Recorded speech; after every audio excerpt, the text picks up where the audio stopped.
السلام عليكم. قصة اليوم لرجل سوداني، ولكن أحداثها كتدور في المملكة العربية السعودية.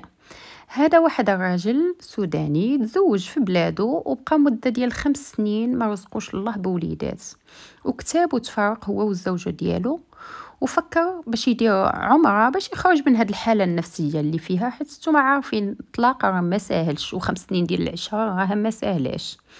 المهم مشى للسعودية، داو عمرة وجالس في الحرم من بعد الصلاة حتى جا جلس حداه واحد الراجل سعودي، وبداو هادرين مع بعضياتهم وكيتعارفوا. السعودي سولو عند من خدام، قال ليه انا ما خدامش هنا، انا جيت غير بغرض العمرة وراجع لبلادي ان شاء الله.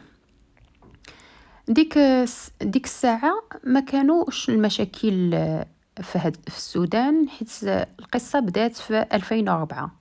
وبهذه المناسبة ندعو لخوتنا في السودان وغزة وفلسطين وسوريا وجميع البلدان اللي فيها الحروب باش ربي ينصرهم ويبعد الحرب على كل البلاد، آمين يا ربي. نرجع لقصتنا. هاد السعودي سول السوداني فاش خدام، قال ليه أنا خدمتي الأصلية كنرعى الغنم والإبل. قال ليه السعودي أنا عندي غنم وعندي إبل وما كرهتش تخدم عندي. قال ليه السوداني ما عندي حتى مشكل، ارسل لي فيزا ديال العمل ونجي نخدم عندك. وفعلا خدا نسخة من الجواز ديال السفر ديالو وداو ليه فيزا تعامل، ومن بعد شي 20 يوم تاع الشهر ارسلها ليه لبلادو وجا المملكة العربية السعودية باش يخدم.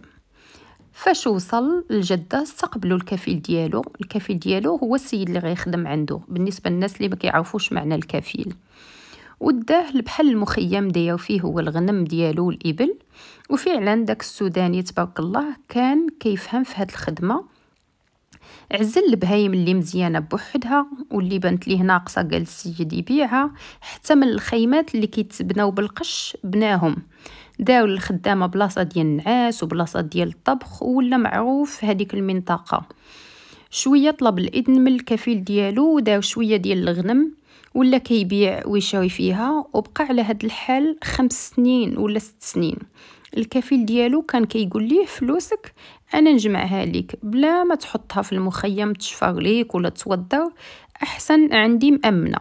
يعني هاد المدة كلها الخلاص الشهري ديالو، وزيد عليه هادوك الغنم اللي كيبيع ويشري فيها كيعطيها الارباح ديالهم كيعطيه الكفيل ديالو. من بعد 6 سنوات هاد السوداني طلب من الكفيل ديالو، قال ليه عافاك وجدت لي فلوسي، بغيت نرجع لبلادي، توحشت بلادي توحشت ناسي، بغيت نرجع. قال ليه هاد السعودي حشوم عليك تخليني في هاد الظروف، على الأقل جيب واحد في بلاصتك وعلمو خدمتك وديك الساعة توكل على الله. قال ليه معليش، وفعلا بقى خدام عنده مدة قصيرة. هاد السعودي ما بقاش عنده شيفور لمالين الدار، قال ليه تعلم السواقة، وفعلا بدا كيتعلم، عطاه الطوموبيل وبدا كيتعلم غير في الصحراء. ومن بعد قدم الامتحان ديال رخصة السواقة وخدا الشهادة، ولا هو السائق الخاص ديال عائلة هاد السعودي. وفعلا ارتاح شوية من الخدمة ديال الصحراء وهداك الخلا، وعارف الجو ديال الشرق الأوسط شحال سخون. وبقى على هاد الحال مدة ديال 2 عام. صافي السيد وصل الأخر ديالو، بغى يمشي لبلادو وعيا من هاد الروتين ديال 8 سنين. وقال السعودي شوف أنا كنت سالك القد والقد وكان مقيد كل شيء. قال ليه السعودي خير إن شاء الله. بقى على هاد الحال الشهر الأول والثاني والثالث، فين ما يقول لي فلوسي يقول لي خير إن شاء الله. حتى لواحد النهار هاد السوداني في المخيم جالس من بعد الصلاة ديال العشاء، حتى كيدخلوا عليه البوليس، انت فلان؟ قال لهم قالوا ليه اركب. قال لهم انا اقامتي رسميه. قالوا ليه اركب، وملي توصل غتعرف اشنو كاين. ملي وصل المركز ديال الشرطه دخلوه للمكتب، سولوا الضابط هو سول الضابط قال ليه اش واقع. قال ليه الضابط باقي عندك الوجه باش كدوي. قال ليه علاش انا اشنو داير؟ قال ليه انت متهم بقضيه تحرش رافعاها عليك مرات الكفيل ديالك. قال لي والله العظيم ما عمرني هزيت عيني فيها. وفعلا حطوه في السجن. وتاني يوم جا الكفيل ديالو ومراته وقال لهم انا الكفيل ديالو هذاك يعاود قال لهم انا طلبت من السوداني يجيب لي الذبيحه لداري، ومن يدخل الكرتونه اللي فيها الذبيحه تحرش بمراتي. السوداني قال ليه فعلا هو طلب مني هادشي، وانا فعلا هزيت الكرتونه من السياره وحطيتها لداخل ديال الدار، ولكن والله العظيم ما هزيت عيني في الاهل ديال البيت ديالو. بقى السوداني مسكين مسجون مده ديال شهر، وما عنده في السجن غير السجاده ديالو والمصحف، حتى فلوسو كلهم عند الكفيل ديالو، وما عندوش حتى باش يوكل محامي. القضيه مشات للمحكمه، استدعاه القاضي وقال ليه انت متهم بكذا وكذا.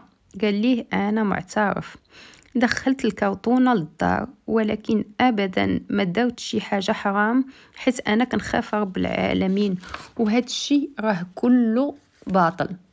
القاضي عيا مع السوداني باش يعترف، ولكن كلمه وحده بقى شاد فيها.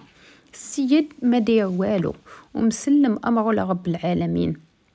القاضي اجل القضيه مده ديال 10 ديال الايام، ومن بعدها غادي يتم النطق بالحكم.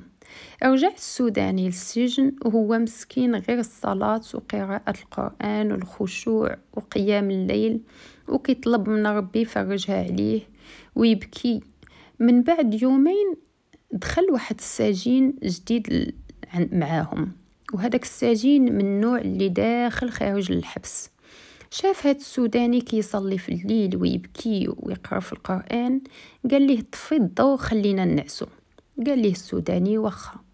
هو يسولو قال ليه من اللي جيتو انت غير كتصلي وكتبكي، اشنو واقع لك؟ مالك قاتل؟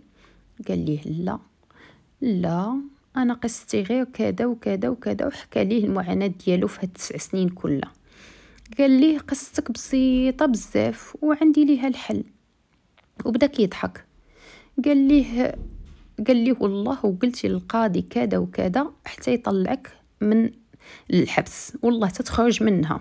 قال ليه السوداني اتقي الله، اشهد هادشي اللي كتقول، انا هادشي اللي كتقول لي. المهم هو اقترح عليه واحد الاقتراح، والسوداني داك الاقتراح معجبوش. قال ليه اتقي الله، انا وصلت لهادشي كله خوفا من الله، وانت كتقول لي هادشي. المهم انا ما نقدرش، قال ليه انا هادشي اللي كتقول فيه ما نقدرش نديرو. المهم السيد قال ليه غير جرب، انت اصلا ماشي فيها. وفعلا جا اليوم ديال المحاكمه وحضر الكفيل ديالو ومراته ومعاهم 2 ديال العيالات اخرين. القاضي سول السوداني اشنو اعترافاتك؟ قال لي سيدي انا دخلت الكرتونه وخرجت هادشي اللي درت، وهاد الاتهامات راها كلها باطل. وجلس والقاضي بدا كيسول في مرات الكفيل وكتجاوبو غير بالكذوب. السوداني مني شاف السيده ما حشمات ما حتى شي حاجه وكطيح عليه في الباطل، وما خافت لرب العالمين، ما قالت هاد السيد كان معانا طرف ديال الخبز وهادي سنين ما شفنا غير من نوع الخير والو. ما صافي طلب من القاضي يعطيه نص ساعه يراجع الاقوال ديالو، وفعلا القاضي قبل وجلس وفكر في النصيحه ديال السجين اللي كان معاه والحل اللي عطاه. قال على قولتنا حنا المغاربه ما نايضش بقى ليا غير هاد الحل، ما تعرف يكون هو سبب نجاتي من هاد المصيبه. وفعلا القاضي سولو مره تانية صافي باغي تعترف؟ قال لي يا سعاده القاضي، انا ماشي غير تحرشت بهاد السيده، انا عندي معاها علاقه مده ديال 3 شهور دابا، وانا معجب بها وهي معجبه بيا. وبدا حتى هو يطيح عليها في الباطل، والسيده ما قدرتش تصبر وبدات كتغوت في المحكمه وكتقول القاضي كذوب سعاده القاضي، كل شيء كذوب، جميع اعترافاتي كذوب في كذوب، وراجلي هو اللي جبرني نقول هاد الشيء باش يتسجن السوداني وما يعطيهش فلوسه. القاضي شاف السوداني وقال ليه اش كتقول المراه؟ قال ليه كتقول الصراحه، انا ما بغيتش ننزل لهذا المستوى، ولكن اضطريت حيت معمرني كان بيني وبينها شي حاجه، ومعمرني فكرت نرمي الباطل على شي واحد، ولكن نتوما اللي اضطريتوني لهذا الشيء.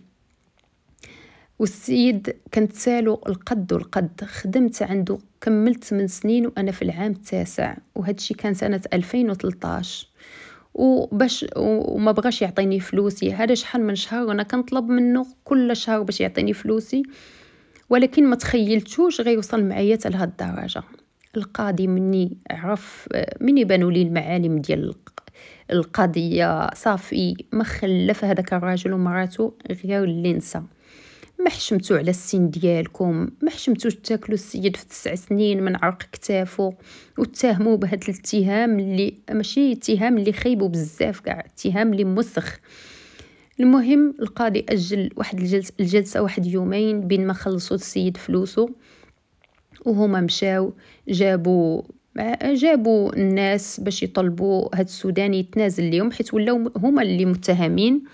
وفعلا جاو قدام القاضي من بعد يومين. القاضي سول هاد السوداني واش عطاوك فلوسك؟ قال ليه عطاوني كل شيء وقطعوا لي حتى البي ديال الطياره، وحقي انا متنازل عليه لوجه الله. صافي ما بغيتش نتابعهم قضائيا.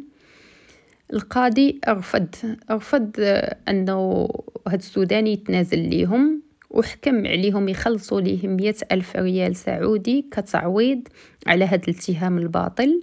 وتحكم هذا الراجل ب3 شهور سجنا نافذة، والمرأة ببراءة حيث كانت مجبورة من راجلها.